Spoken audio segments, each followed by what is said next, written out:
Aujourd'hui, nous allons examiner le cas de l'Amérique latine. Nous allons d'ailleurs nous interroger sur la signification de ce terme latine pour voir jusqu'à quel point cette Amérique n'est pas aussi encore indienne et jusqu'à quel point elle fait vraiment partie du monde américain. Pour répondre à ces questions, nous allons retracer quelques éléments de l'histoire et de la formation des États, mais nous allons aussi regarder de plus près chacune des grandes régions de l'Amérique latine, du Rio Grande jusqu'à la Terre de Feu, c'est-à-dire donc l'isthme américain, les Antilles et l'Amérique du Sud proprement dite.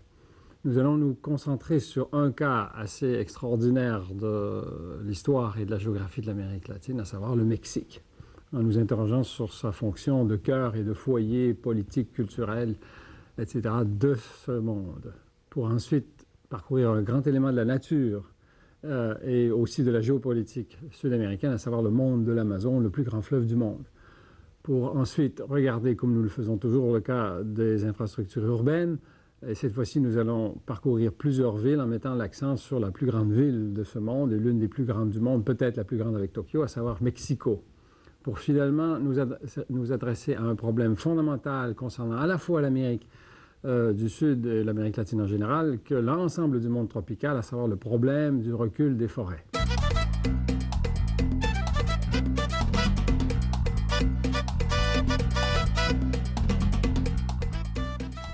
L'Amérique dont nous allons parler maintenant, elle est étirée sur près de 10 000 km du nord au sud de la frontière américaine avec le Mexique jusqu'à la Terre de Feu, donc au sud de l'Argentine et du Chili.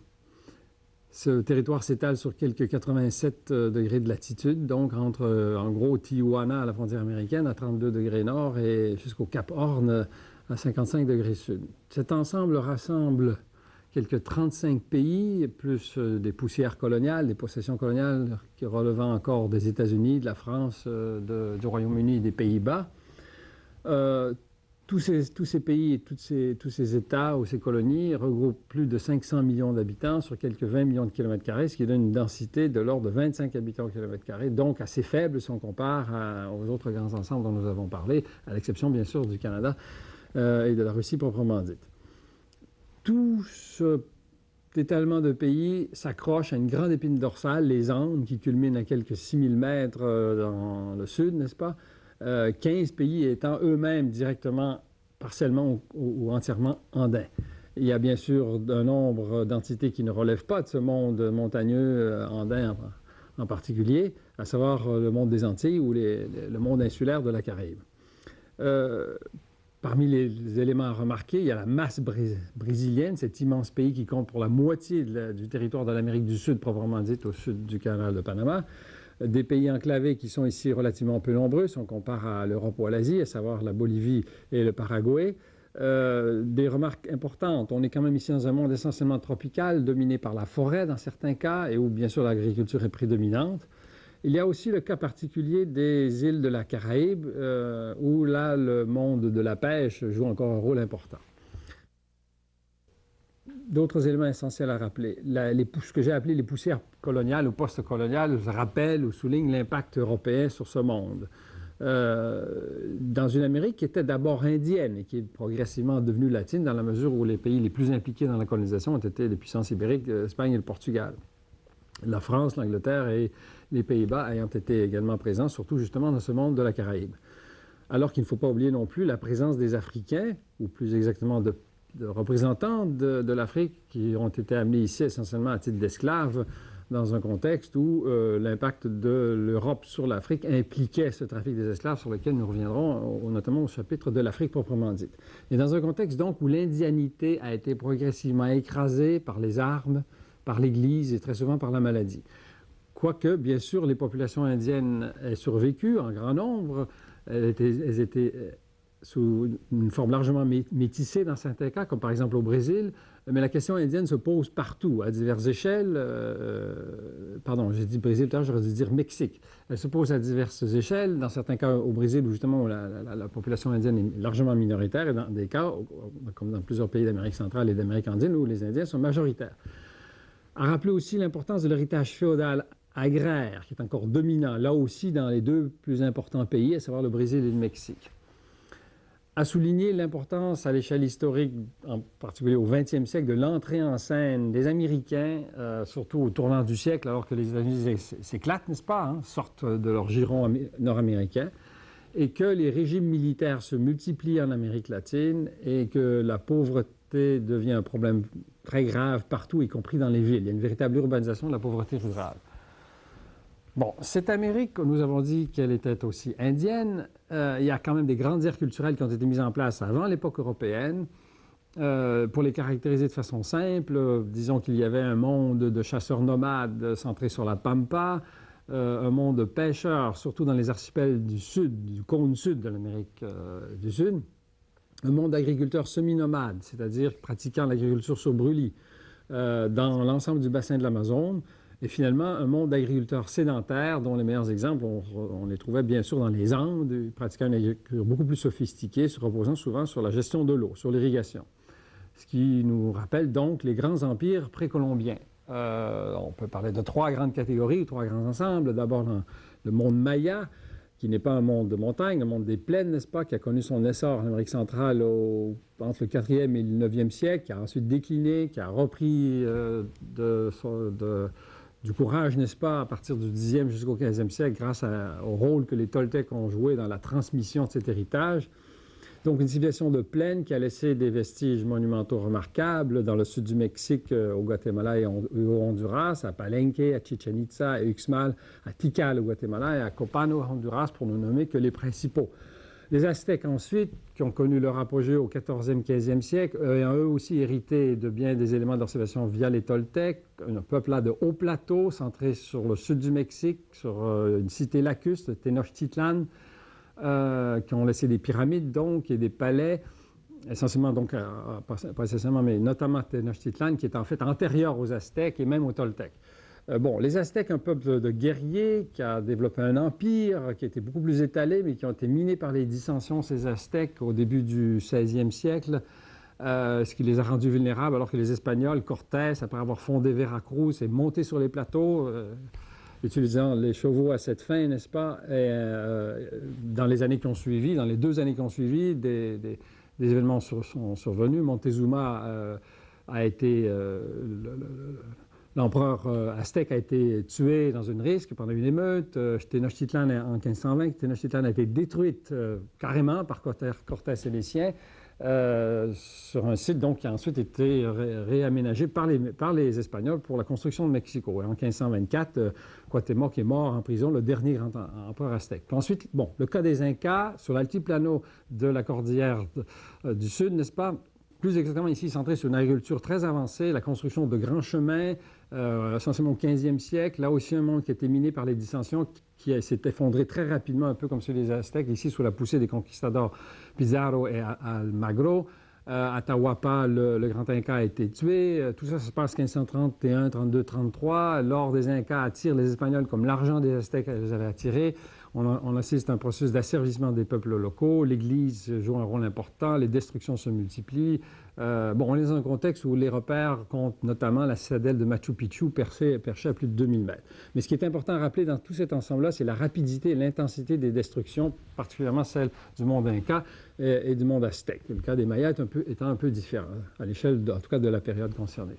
Bon, tout ça est suivi de la mise en place des pouvoirs espagnols et portugais suite au traité de 1494 de Tordesillas, où ceux-ci se partagent le monde en quelque sorte, alors qu'ils auront 3 siècles pour s'implanter, n'est-ce pas, les Espagnols et les Portugais, dans un contexte où ils sont en compétition avec d'autres puissances dans les Antilles. Mais ce qui est important, c'est que l'indianité, quand même, à travers tout cela, persiste, surtout au sud et dans l'Isthme, alors qu'en fait, dans le monde de l'archipel, les Indiens sont éliminés, en quelque sorte. Ce monde devient un monde euro-africain, avec l'immigration, avec le développement de l'esclavage, l'immigration des Européens, l'arrivée des esclaves, et toutes choses qui s'accélèrent au 19e, dans un contexte où partout le métissage culturel prolifère. Beaucoup plus que dans les autres grandes régions du monde qui auront subi l'impact de l'expansion coloniale, que ce soit l'Afrique ou l'Asie. Et aussi, le secteur minier joue un rôle moteur au plan économique, et où l'agriculture qui se développe est fondée sur le modèle ibérique, espagnol en particulier, de la grande propriété agricole. cela mène quand même à une émancipation politique qui s'accélère au début du 19e siècle avec toute une série d'indépendances. Haïti en 1804, suite à la révolte des esclaves. République dominicaine qui s'en sépare en 1944. Le Mexique qui devient indépendant en 1821 et qui annexe la Californie en 1822. Ensuite, bon, les grands épisodes des Libertadores, n'est-ce pas? Bolivar qui forme la Grande Colombie, laquelle s'effondre en 1830 à sa mort ou après sa mort, l'éclatement de la Grande Colombie formé donc en 1810-1825 en gros. San Martin qui est à l'origine des indépendances de l'Argentine en 1816, du Chili en 18, du Pérou en 21, puis finalement l'indépendance du gros morceau, le Brésil, qui se sépare du Portugal en 1822. Tout ça dans un contexte où la poussée américaine fait sentir de plus en plus au 20e siècle. On le rappelle, 1898, les États-Unis recueillent les restes de l'Empire espagnol, multiplient les interventions armées, notamment à Cuba, dès 1898. Ils vont remettre ça d'ailleurs à Cuba en 1961, après que Cuba se soit transformé en pays socialiste, ou soit en voie de se transformer en pays socialiste. Panama en 1914, ils ont remis ça en 89. Nicaragua en 1911, 1932, ils ont contrôlé via des dictateurs locaux sur le Nicaragua de 1936 à 1979. Ils sont intervenus militairement au Guatemala en 1954, au Salvador dans les années 70, aux côtés de l'armée locale. Bref, une chose à retenir, la présence américaine dans ce monde latino-américain aura été de plus en plus intense à compter du début du 20e siècle.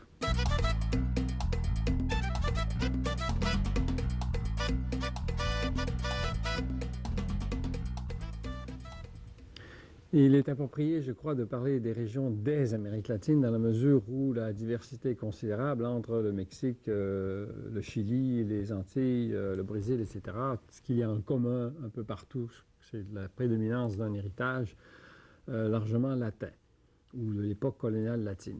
Bon, le Mexique, nous allons en parler plus en détail plus tard. Regardons le cas de l'Amérique centrale, composée d'abord des pays de l'Isthme. L'Amérique centrale, qui rassemble en 7 pays, 35 millions d'habitants, sur un peu plus de 500 000 km², ce qui donne une densité de l'ordre de 70 habitants, donc relativement élevée, au-dessus de la moyenne latino-américaine. Cet ensemble-là est accroché à un axe montagneux qui appartient à tout ce système des montagnes alpines qui s'étalent sur toute la longueur des Amériques, n'est-ce pas? Un axe qui est ici volcanique, qui culmine à 4000 mètres, qui est à fond assez large lorsqu'il traverse cet isthme-là, parce qu'il en occupe une bonne partie. Les plateaux au centre sont étroits, les plaines côtières le sont aussi, sinon plus, sauf du côté de la Caraïbe. Au plan anthropologique, on est ici dans un monde où le métissage amérindien domine.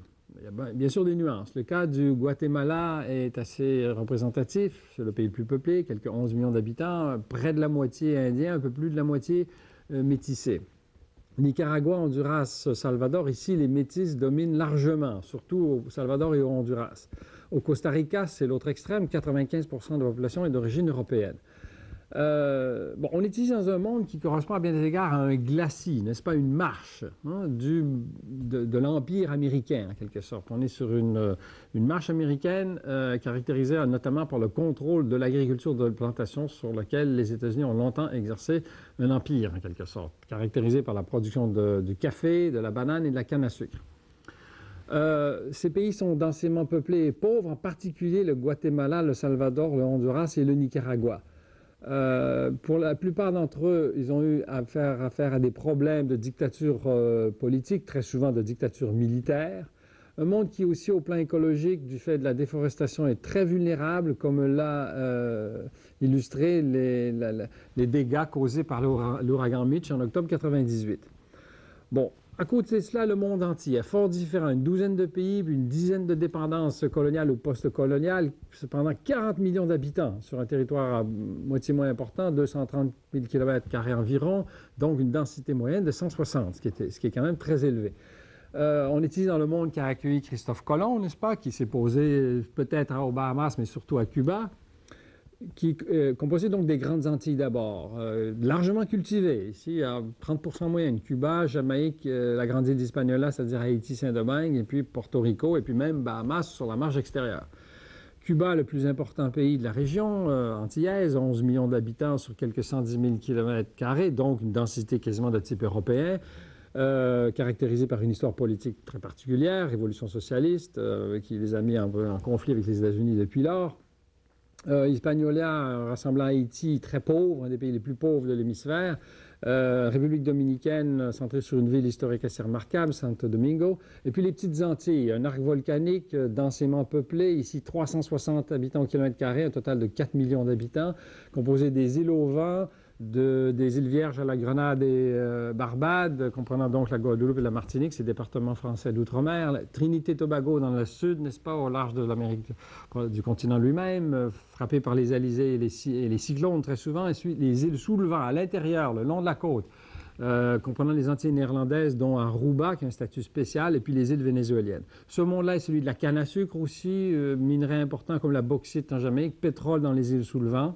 Un monde où les peuplements amérindiens précolombiens ont été totalement éliminés, en particulier les Arawaks et les Caraïbes, ce peuple, n'est-ce pas? Un monde qui est donc devenu euro-africain, qui se caractérise aujourd'hui par l'importance du tourisme, les refuges fiscaux, comme aux Bahamas et dans les Antilles néerlandaises, tourisme de luxe, qui fait juxtaposer la richesse et la pauvreté. Un monde qui est largement dépendant des anciennes puissances coloniales, et notamment des États-Unis.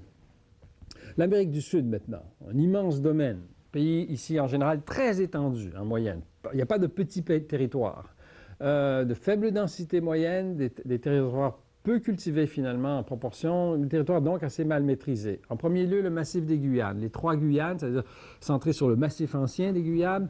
Ici, des pays qui se caractérisent par la large prédominance du domaine forestier. Plus de 90% du territoire est couvert de forêt, que ce soit au Suriname, en Guyane française ou en Guyana. Des fleuves importants qui encadrent notamment le Suriname, le Courantine et le Maroni, de part et d'autre. Très peu peuplé, total 1,5 million d'habitants, une densité moyenne pour les 3 pays ou les 3 territoires de 3 habitants au kilomètre carré. Ensuite, le Venezuela, pays important, 23 millions d'habitants, accroché au massif des Guyanes, mais aussi à la cordillère de Mérida, sur son versant occidental, n'est-ce pas, centré sur le bassin de l'Orénoque, et aussi où est importante la lagune de Maracaibo pour les ressources en hydrocarbures. Un cas de ville sur lequel on fera peut-être d'autres remarques plus tard, Caracas, avec des bidonvilles assez frappants, une population largement européenne, un pays donc aussi largement urbanisé. Bon, les pays andins, dont fait partie jusqu'à un certain point le Venezuela, au moins partiellement, avec cette magnifique cordillère de Mérida. La Colombie, l'Équateur, le Pérou, la Bolivie et le Chili, et aussi partiellement l'Argentine. On est ici dans un monde largement amérindien. Les Indiens sont majoritaires au Pérou et en Bolivie, les Métis en Colombie, en Équateur et au Chili. On est ici dans un l'axe andin, n'est-ce pas, au cœur du monde inca, avec des étages, littéralement, en particulier au Pérou et au Bolivie, avec une plaine côtière très étroite, semi-désertique, notamment dans la région de la capitale péruvienne, Lima. Une côte affectée par le courant de Humboldt qui favorise beaucoup la pêche. Donc ensuite la Sierra, les cordillères parallèles, n'est-ce pas, qui culminent à 7000 mètres et à l'intérieur desquelles s'abrite en quelque sorte l'altiplano qui s'élève à 4000 mètres. Sur le versant intérieur, les Yungas ou la Montaña, selon les pays, et qui dévalent, n'est-ce pas, vers les Llanos et les plaines tropicales du bassin de l'Amazon. Bon, la Colombie, elle-même pays très peuplé, 37 millions d'habitants environ, qui se caractérise là aussi par la présence des Llanos qui sont les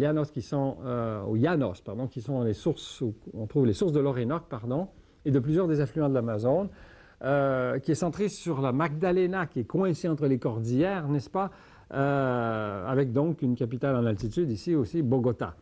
Le Chili, qui lui est assez particulier dans sa forme, est tiré sur plus de 4000 km du nord au sud, qui est en quelque sorte aussi le plus andin des pays de la région. La chaîne ici est très élevée, avec au nord le désert de l'Atacama. Un pays très urbanisé, le plus industriel de la région, ayant connu une expérience politique assez associée donc à ce monde ouvrier, étant donné l'expérience socialiste, les dictatures militaires et le retour à des régimes plus démocratiques assez récemment. Ensuite, les pays de la Pampas et du Gran Chaco, c'est-à-dire l'Argentine, le Paraguay et l'Uruguay. L'Argentine, un immense pays de 2,7 millions de kilomètres carrés. Argentine appuyée sur les Andes, qui génèrent des fleuves importants, qui donnent des ressources en hydroélectricité considérables. Je pense notamment au fleuve Limay.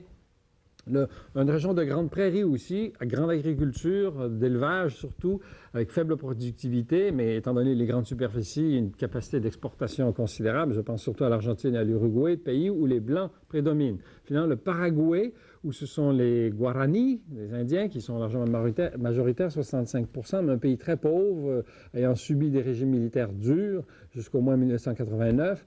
Région caractérisée par le gigantisme urbain. Buenos Aires, à peu près 12 millions d'habitants sur 36 millions que compte le pays. Donc le tiers de la population du pays est rassemblée dans la seule grande région métropolitaine. Montevideo, les 2/5 d'une population totale de 3,5 millions. Bon, des pays qui partagent des fleuves importants. Le Paraguay, qui vient du Brésil, de Bolivie, touche un petit peu la Bolivie, traverse le Paraguay et débouche en Argentine. Le Paraná, qui provient du Brésil, touche aussi au Paraguay. Génère les fameux chutes d'Iguassou, n'est-ce pas, et ensuite pénètre en Argentine, et finalement le fleuve Uruguay, provenant de l'Uruguay, les trois débouchant dans ce qu'on appelle le Rio de la Plata, au formant éventuellement le Rio de la Plata, des pays qui sont rassemblés dans une association régionale qui s'appelle le Mercosur, le marché du Sud, en 1991. Une chose à souligner, en association avec le Brésil, ce qui est assez unique dans ces régions du monde. Bon, finalement, le grand pays du coin, le Brésil. Bon. Je ferai ça assez brièvement, étant donné qu'il en est question dans votre manuel. 165 millions d'habitants sur 8,5 millions de kilomètres carrés, donc densité de 20 habitants au kilomètre carré, 60% d'une population qui est blanche, 30% métissée, 10% noire, un peu comme les États-Unis, et seulement 2% indiens. Ça représente la moitié de la superficie de l'Amérique du Sud et la moitié de la population. C'est un pays qui a 10 voisins, tous les pays de l'Amérique du Sud, sauf l'Équateur et le Chili. Des façades très distinctes. Sur le massif des Guyanes, partagé avec des pays dont nous avons parlé, le secteur des Llanos, avec les 4 pays andins, Venezuela, Colombie, Pérou et Bolivie, le plateau brésilien lui-même qui est penché vers le Grand Chaco dont nous avons parlé, donc avec 3 voisins, et puis finalement les 2 façades sur l'Atlantique qui se rejoignent, n'est-ce pas, en quelque sorte, à Recife, qui porte bien son nom. Le Brésil, grand bassin de ressources, des ressources agricoles, considérable. Environ 10% de cet immense territoire de plus de 8 millions de kilomètres carrés cultivés, ça veut dire 800 000, c'est-à-dire, oui, c'est ça, 800 000 kilomètres carrés d'agriculture, un des très grands agroexportateurs du monde, notamment pour le café, dont il est le premier producteur, la canne à sucre, dont il est le premier producteur, le cacao, dont il est le 4e, le soja, dont il est le 2e derrière les États-Unis, et le bœuf, dont il possède le 2e plus important troupeau au monde, n'est-ce pas, après l'Inde. Des ressources minières considérables, le fer, 2e producteur mondial, l'étain, la bauxite, des ressources forestières aussi puissantes, n'est-ce pas, les plus importantes du monde tropical, dont l'exploitation pose des problèmes aux résidus de population amérindienne, n'est-ce pas, des ressources hydroélectriques énormes, les 3e au monde après celles des États-Unis et du Canada, en fait presque aussi importantes comme production que dans ces 2 cas. Toute chose, ceci dit, c'est-à-dire la mise en valeur de ces ressources considérables qui pose des problèmes énormes sur le plan agraire, notamment liés à l'expansion de l'agriculture qui tient lieu de réforme agraire dans un pays où la grande propriété domine. Pour solutionner le problème de la petite paysannerie, on ouvre des fronts pionniers, notamment dans le domaine amazonien, ce qui exerce une pression considérable sur, encore une fois, les peuples amérindiens qui sont parmi les plus originaux de la planète.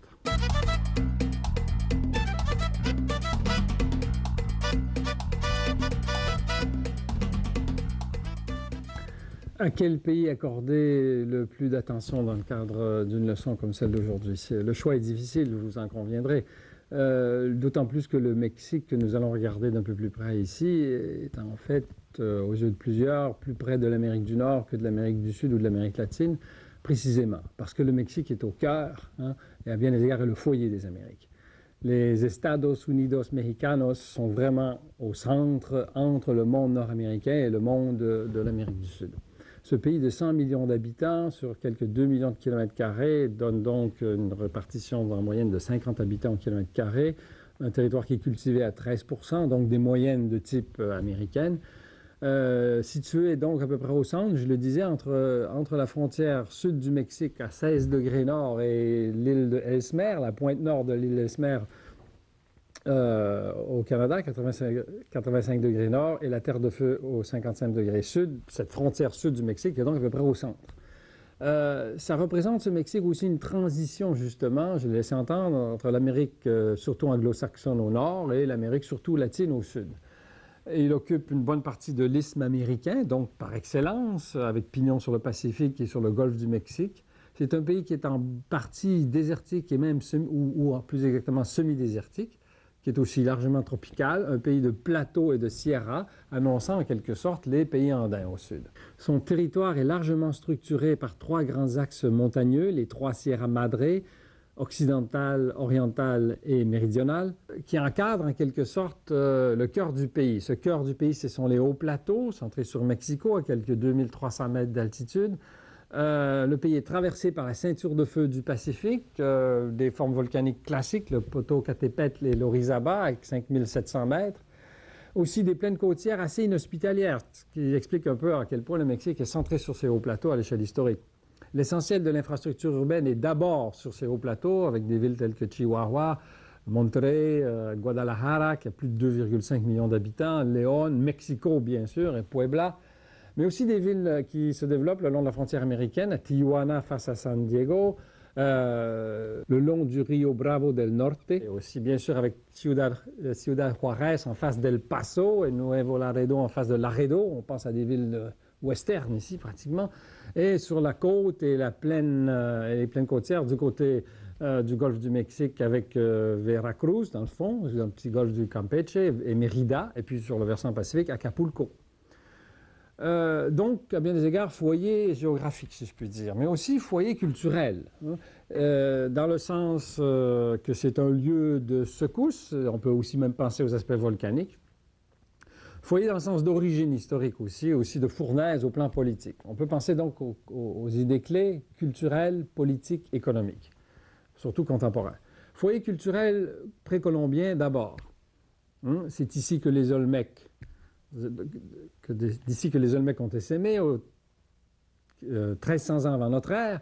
Les Mayas, on en a parlé, les Toltecs aussi, qui ont été importants du 10e au 12e siècle, avec la capitale de Tula, à 100 km au nord de Mexico d'aujourd'hui, ou de Tenochtitlan, en fait. Les Aztèques, nous en avons également parlé. Les sites témoignant de ces grandes civilisations, n'est-ce pas, sont nombreux, on en a évoqué, ceux des Mayas au Yucatan et au Chiapas, même les sites pré-toltecs, surtout dans la région de Mexico, dont Teotihuacan, bien sûr. Foyer culturel, c'est quand même la plus importante population indienne des Amériques en termes absolus. 30% de cette population du Mexique est d'indienne, mais à peu près 55% métissés, le reste étant ceux qu'on appelle les criollos, les Blancs. Foyer aussi espagnol. Hein? C'est quand même le plus important pays hispanophone au monde, le Mexique.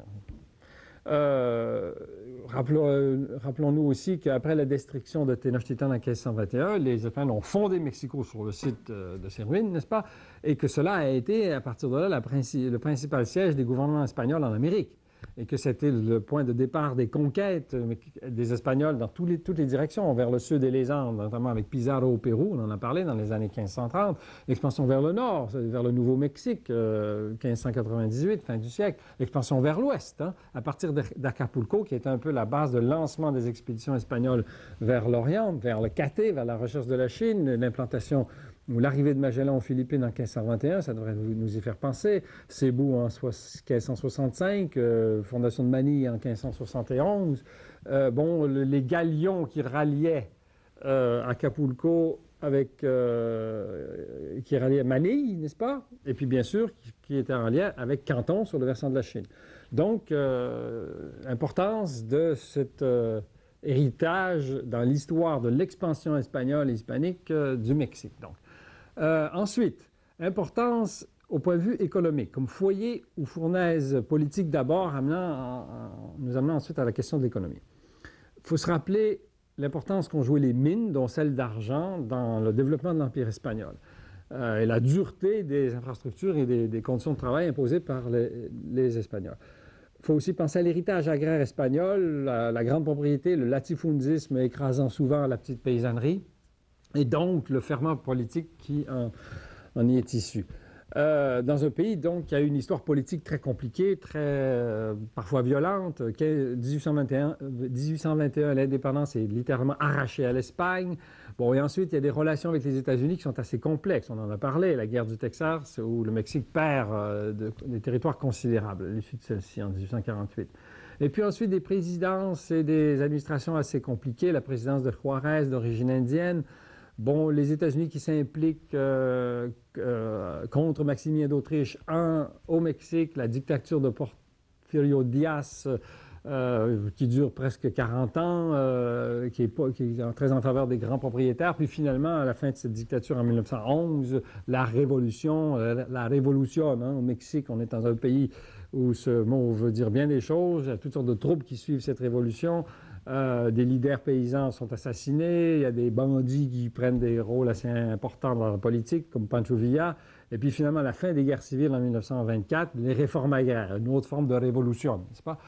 Dans un contexte où ces réformes-là n'ont jamais donné les espoirs escomptés, atteint les espoirs escomptés, le problème agraire demeure en fait entier au Mexique, malgré les multiples réformes qui ont suivi celle de 1924. Malgré les progrès techniques réalisés dans l'irrigation, notamment pour la culture du maïs, du coton ou même du café. Aujourd'hui, presque 90% des paysans ne sont toujours pas propriétaires des terres qu'ils cultivent. L'exode rural suscité par la pauvreté qui en résulte demeure considérable.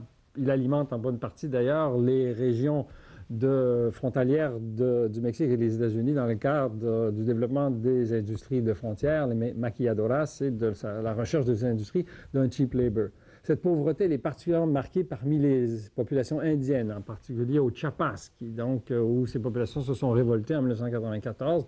Ce Chiapas qui est demeuré un symbole, n'est-ce pas, de ces problèmes des populations indiennes un peu marginales qui ont souvent été trichées par les gouvernements. Bon, ça nous fait penser au rôle du commandant Marcos à l'armée zapatiste de libération nationale qui a créé des communes autonomes dans cette région du Chiapas, et puis au massacre des Indiens par des milices pro-gouvernementales. Les dernières que j'ai en mémoire, c'est en décembre 1997. Bon, ce Mexique est aussi un foyer économique, ce qui explique un peu toute l'attention dont il fait l'objet de la part du Canada et des États-Unis. C'est un peu la nouvelle frontière de l'économie nord-américaine que ce Mexique. Quand je vous dis donc que le Mexique est entre l'Amérique latine proprement dite et l'Amérique du Nord, voilà l'exemple. Parce que la véritable raison d'être de la mise en place de l'ALENA, l'Association de libre-échange nord-américain, signée finalement fin 92, c'est en bonne partie l'intégration de l'économie mexicaine à celle des deux grands voisins du Nord. Pour la main-d'œuvre pas chère, bien sûr, qu'on peut exploiter au Mexique beaucoup mieux qu'aux États-Unis, et évidemment beaucoup mieux qu'au Canada, avec objectif aussi d'arrêter la pression de ceux qu'on appelle les wetbacks, c'est-à-dire ces gens qui venaient immigrer aux États-Unis après avoir traversé le Rio Grande, ce qui explique la présence de 20 millions d'hispanophones, dont 15 millions en provenance du Mexique aux États-Unis. Ça explique aussi les grands investissements américains au Mexique, le développement de ces usines de sous-traitance que j'ai évoquées tout à l'heure, et l'urbanisation massive de la frontière qu'on a aussi évoquée. Et l'importance du marché local pour les technologies américaines. Il ne faut pas oublier que les États-Unis sont le principal partenaire du Mexique, comme ils le sont pour le Canada. 60% des achats ou des ventes, mexicaines sont adressées aux États-Unis. Plus de 70%, surtout le pétrole. Bon, parlons du pétrole. Les ressources, le secteur minier mexicain fondamental. Le pétrole, le Mexique en est le 5e ou 6e producteur au monde, la 2e plus grande réserve au monde après l'Arabie saoudite, d'où l'attention que leur portent les États-Unis. Le gaz naturel, production encore relativement faible, mais des réserves aussi parmi les plus importantes au monde. Tout ça sur le golfe du Mexique, soit près du Texas, soit surtout dans le sud, dans les provinces de Veracruz et Tabasco, centrées sur Tampico, le grand centre pétrolier, au nord de Veracruz, et rappelons aussi l'importance des gisements offshore. L'argent, parlons des ressources minières autres que les hydrocarbures, premier producteur mondial toujours, avec 20% à peu près de la production mondiale, et d'autres ressources minières importantes, le plomb, le cuivre, le zinc, le cadmium, etc. Un pays donc qui est très intégré de plus en plus aux États-Unis, marqué par le tourisme américain, et dont la sollicitude américaine aussi est largement illustrée par ce renflouage financier de 1995, prouvant, s'il était encore nécessaire, ce statut de foyer des Amériques que représente le Mexique.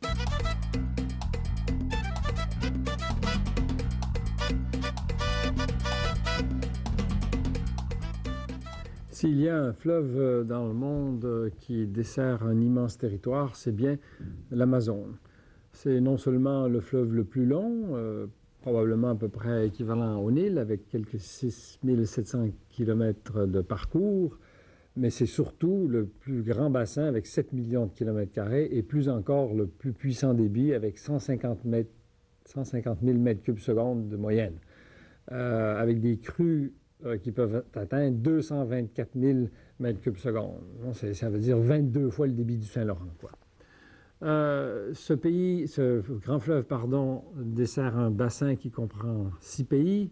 Le Brésil, bien sûr, d'abord et avant tout, 60% du bassin de l'Amazone est brésilien, mais aussi Bolivie, Pérou, où là il est très important aussi, Équateur, Colombie et Venezuela.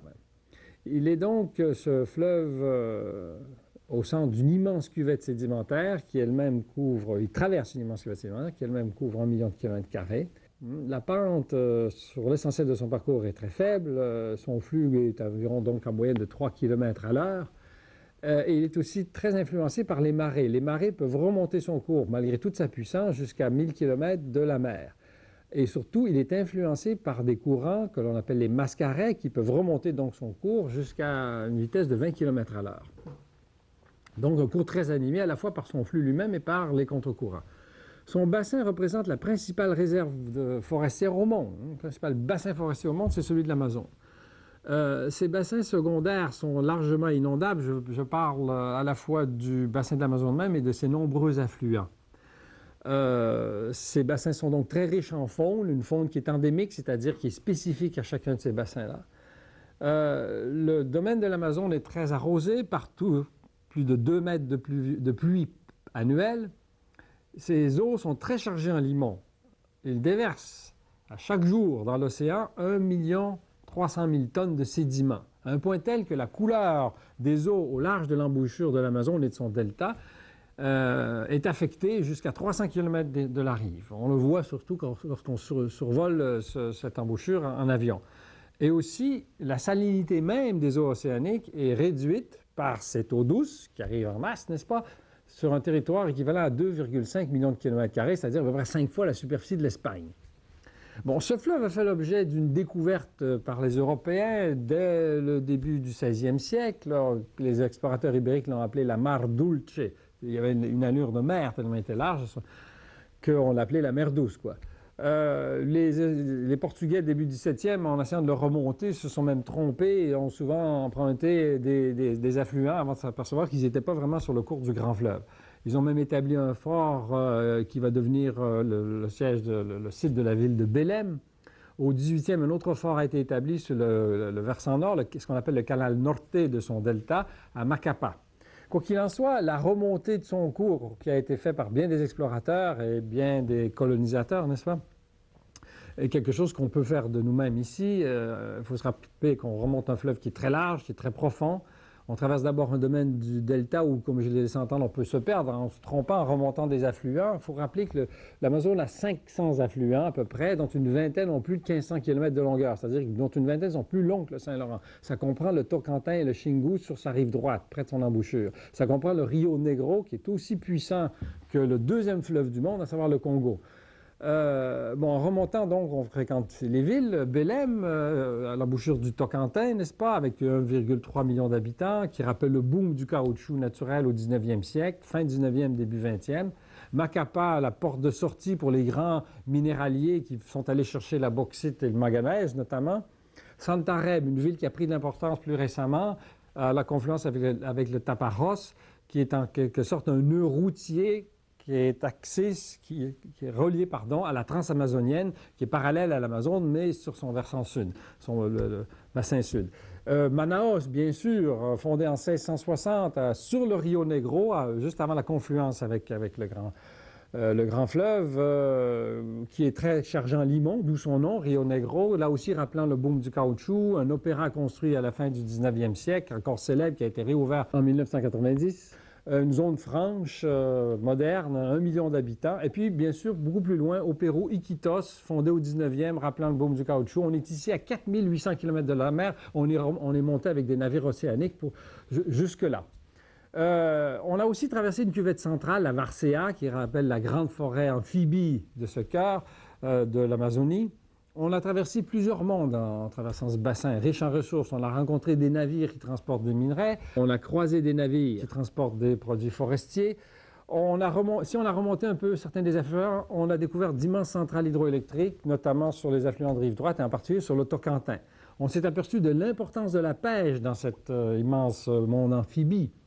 On a rencontré des garimperos, c'est-à-dire des chercheurs d'or. On a fréquenté des caboclos, c'est-à-dire des métis de blancs et d'indiens qui sont venus développer une petite agriculture un peu sauvage sur Brûlis. On a surtout rencontré des poseiros, c'est-à-dire des colons pauvres qui font la colonisation agricole, le véritable fer de lance de la pénétration de l'Amazonie. Les paysans pauvres qui viennent souvent du sud après avoir migré du nord-est. Et puis, si on est allé un peu vers l'intérieur, on a vu la transamazonienne qui est parallèle au fleuve. Et puis finalement, si on a remonté jusqu'au Pérou, on est monté dans un autre monde, on est arrivé dans un autre monde, l'Amazonie péruvienne. On arrive de plus en plus aux sources, on arrive dans le monde andin, avec les sources que sont ces deux grands affluents qui se rejoignent, le Marianon et l'Ucayali, et qui proviennent du monde Inca à plus de 5000 mètres. On peut vraiment parler d'un monde de l'Amazone.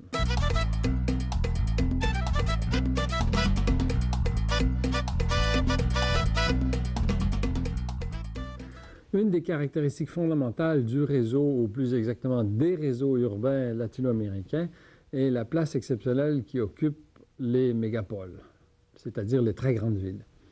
Cela est lié à plusieurs facteurs, notamment aux problèmes agraires qui ont causé ou qui causent un exode rural excessif, c'est-à-dire que les villes servent souvent de refuge à la pauvreté agricole ou agraire, et qu'en conséquence, on assiste à une urbanisation sauvage, souvent non fondée sur l'industrialisation des villes, et qui génère donc très souvent de gigantesques bidonvilles, c'est-à-dire des quartiers pauvres, des taudis. Il y a donc une espèce de reproduction urbaine très dure des inégalités agraires. Je disais donc que la part des grandes villes ou des villes géantes est exceptionnelle. Ainsi, Mexico compte plus de 20 millions d'habitants, São Paulo plus de 11, Buenos Aires qui est d'un type un peu différent, mais c'est quand même une ville énorme de 12 millions d'habitants. Et puis il y a des villes comme Caracas, 4 millions, Bogota plus de 4 aussi, Lima qui en compte plus de 6 sur un total national de 24, Rio qui en compte plus de 6 millions, etc. Bon, mais ceci dit, la plus importante de toutes, de par sa population et même par son étendue, c'est bien sûr Mexico, qui est à peu près de la taille, au plan démographique, de Tokyo. Mais là, les comparaisons sont toujours difficiles parce que de telles villes, on n'en connaît pas la fin, n'est-ce pas? Bon. Ceci dit, Mexico est localisé dans la cuvette asséchée du lac Texcoco, n'est-ce pas? Tout comme Tenochtitlan, autrefois, à quelques 2200-2300 mètres. Un site qui est dominé par la silhouette du volcan Popocatépetl, dont nous avons déjà parlé, sur un site donc précolombien, établi donc après la destruction de Tenochtitlan en 1521, alors que Mexico a été en quelque sorte l'objet d'une refondation par Cortés, et qu'elle est devenue le chef-lieu des conquêtes espagnoles, hein, et la résidence des vice-rois de la Nouvelle-Espagne jusqu'en 1810. Et elle est devenue la capitale du Mexique indépendant à compter de 1824. L'indépendance qui était un peu légèrement précédée. Bon, elle a été occupée, cette ville, pour évoquer des événements importants, par les Américains en 1847, mais de façon très brève, par les Français en 1963. Elle a été reprise par Juárez, son président célèbre, entre autres pour cela, en 1867. Elle a fait l'objet d'une croissance tout à fait exceptionnelle, comme bien des villes du Nouveau Monde. En 1800, elle ne comptait que 137 000 habitants. En 1910, elle avait grimpé jusqu'à 570 000, croissance très faible pendant un siècle. Et puis là, ça commence à s'accélérer. 1 million en 1930, 5 millions en 1960, 12 millions en 1980, 18 millions en 1994, et donc plus de 20 millions aujourd'hui, 20 millions qui sont répartis dans une agglomération qu'on appelle la cuvette de Mexico, de 2000 km². Mais tout ceci quand même centré sur la ville historique, sur le Zócalo, la place centrale, la Plaza Mayor à l'espagnol, n'est-ce pas, la place de la Constitution. Le repère essentiel ici, bien sûr, c'est la cathédrale de Mexico, une cathédrale espagnole immense en fait, une des plus importantes au monde, de style baroque, dont la construction s'est échelonnée sur presque 2 siècles et demi, de la fin du 16e au début du 19e. Sur cette place, on aperçoit aussi des palais, des couvents ou à proximité, et surtout des taudis, hélas. Bon, et si on se déplace un peu vers l'ouest, dans le tissu urbain, on découvre le Musée national d'anthropologie, un des plus, sinon le plus important au monde.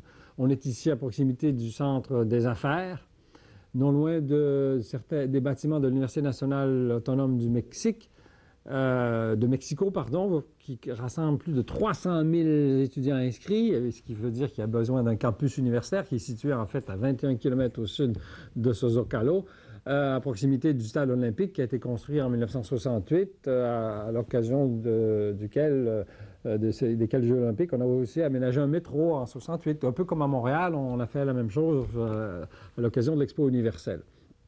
Un métro qui est évidemment très encombré, hein. Une ville qui est fréquentée par plus de 3 millions, une agglomération par plus de 3 millions d'automobiles, c'est-à-dire à peu près la moitié du parc automobile national, toute chose qui explique en partie l'énorme pollution, l'une des pires au monde dont souffre cette ville ou cette agglomération de Mexico. Les banlieues sont très peuplées, il y a des taudis en particulier au sud-est qui rassemblent quelques 4 millions d'habitants.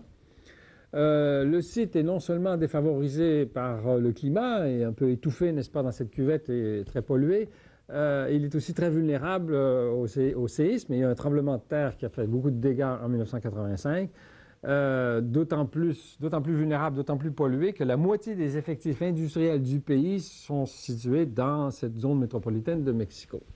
Bon, ceci dit, il n'y a pas que des mégalopoles ou des mégapoles en Amérique du Sud. Il y a des villes moyennes, plus faciles à vivre en général, souvent très riches d'histoire, elles aussi. Il ne faut pas oublier que les villes historiques en Amérique du Sud sont beaucoup plus nombreuses qu'en Amérique du Nord, pour diverses raisons, et notamment l'importance de l'urbanisation qu'ont causé, n'est-ce pas, les formes d'implantation espagnoles et portugaises. On peut penser à des villes comme La Havane, bon, peut-être pas très en bon état, mais une très belle ville au plan historique, une ville comme Carthagène aussi, bien sûr, ou Salvador de Bahia sur la côte du Brésil.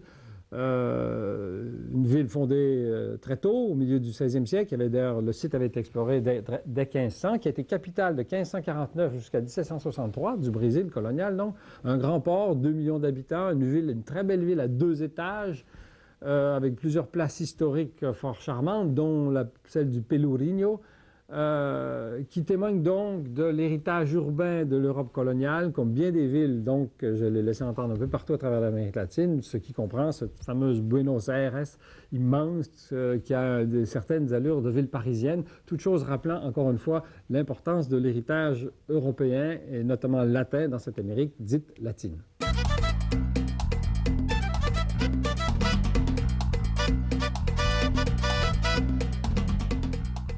Dans le contexte de nos modules transversaux, c'est-à-dire ceux qui nous permettent d'aborder des problèmes qui débordent largement les régions spécifiques que nous traitons, il y en a un particulièrement sérieux, ce problème, et c'est celui de la déforestation tropicale. La forêt, c'est quelque chose d'important dans l'histoire de l'humanité. Au fond, les forêts ou la forêt, c'est vraiment une des matrices du monde, une matrice au plan de la biogéographie, mais aussi une matrice au plan de l'histoire de l'humanité et de l'histoire de la culture. Il ne faut quand même pas oublier que les forêts sont largement antécédentes à l'Homo sapiens. Les plantes supérieures, c'est-à-dire les plantes qui fleurissent, n'est-ce pas, sont apparues il y a probablement 13 millions d'années sur la Terre. Les homidés, n'est-ce pas, les préshumains, si vous voulez, il y a 4 millions d'années, et l'Homo sapiens, il y a 100 000 ans. Les forêts sont vraiment nos ancêtres. C'est aussi un moteur du monde. Les forêts contribuent à faire tourner bien des biotopes, bien des écosystèmes. C'est aussi une banque, hein, n'est-ce pas, un trésor de ressources. C'est aussi une mémoire du monde et aussi un rempart du monde contre bien des excès. C'est finalement un monde convoité pour bien des raisons, pour les ressources qu'il recèle, le monde forestier, pour le territoire qu'il occupe et que souvent l'agriculture convoite, et aussi parce que la forêt a souvent été un refuge anti-État pour les révolutionnaires, pour les marginaux, pour les guérilleros dans bien des moments de l'histoire, et que finalement ça a souvent été un monde, étant donné qu'il était habité par des marginaux quelquefois, les peuples aborigènes dans bien des pays, qu'on cherche à domestiquer. Un territoire qu'on cherche à gérer et auquel on refuse quelquefois le droit d'être un lieu de vie. Bon, ceci dit, c'est particulièrement vrai tout ce que je raconte là, n'est-ce pas, au sujet des forêts tropicales. Les forêts tropicales se distinguent, plus exactement la forêt pluviale des forêts du monde tempéré ou du monde boréal de façon remarquable à plusieurs points de vue. D'abord parce qu'elles sont beaucoup plus riches en biomasse et en biodiversité. Prenons quelques exemples au sujet de la biomasse. La forêt pluviale, hein, la forêt ombrophile, la grande forêt équatoriale, rainforest en anglais. Sa masse végétale, en moyenne, est de 440 tonnes à l'hectare et la production annuelle de biomasse, n'est-ce pas, est de quelques 29 tonnes à l'hectare. Dans le cas de la forêt pluviale de montagne, c'est encore beaucoup plus. C'est 700 tonnes de masse végétale et une production annuelle de 35 tonnes. La forêt tempérée, les chiffres équivalents, 342 tonnes, 13 tonnes de production annuelle, c'est-à-dire le tiers de la forêt pluviale de montagne. Et la forêt boréale, 189 tonnes de masse végétale en moyenne à l'hectare et 7 tonnes de production annuelle, donc largement inférieure. Mais ce qui est encore plus spectaculaire, c'est la différence au plan de la biodiversité. Il y a en moyenne de 50 à 200 espèces d'arbres par hectare dans une forêt pluviale, tropicale, alors qu'il y en a 10 en moyenne dans la forêt tempérée. Les 2 tiers des 250 000 plantes supérieures connues dans le monde sont tropicales, appartiennent à la forêt pluviale, qui aussi, on est répertorié 30 millions d'espèces d'insectes.